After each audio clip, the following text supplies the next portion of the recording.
Now what I'm going to do is refloat the bridge. This is like I was saying, where a lot of guys have trouble.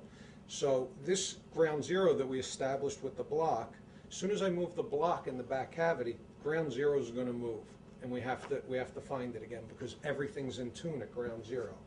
So I'm going to roll the tremolo stopper off of the block. And that's going to, in essence, free the bridge to float again. It's floating, but we're not going to be in tune because ground zero just moved. Right. Because we were nice and tight against the block. Right.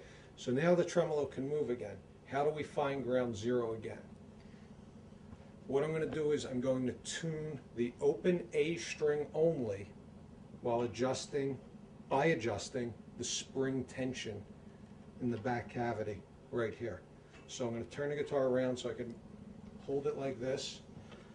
I get the screwdriver right in the slot, and I'm going to pluck the string with my left hand, and while I'm holding the guitar, so I have the ability. Now you're looking at the tuner. I'm looking at the tuner. And the A is sharp. It's going to be nice and sharp because we had extra spring tension. So you're going to undo the screws on the spring claw. Yes.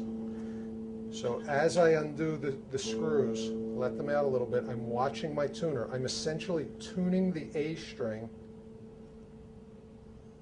with the screwdriver. When the A is in tune, you're there. We found ground zero again, and there.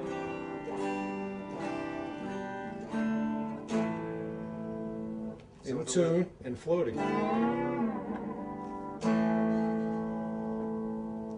And the tremolo is nice and level to the body. We got back to our original spot that we established in the blocking segment by adjusting the spring tension in the back cavity. A lot of guys also ask, how many springs should I use? Right. Should I use 3 springs, 4 springs, 5 springs? That's not as important as to how much tension you're going to use by adjusting the claw. So if I were to remove one of these springs, so there was just 2 on there now, I would find ground zero again by increasing the spring tension with the claw on the remaining 2 springs, watching the A, and we'd be in tune again. To compensate for the loss of tension by removing a spring. It's the amount of tension that counts, not the number of springs. It's the amount of tension from the springs versus the tension from the strings that establishes your float.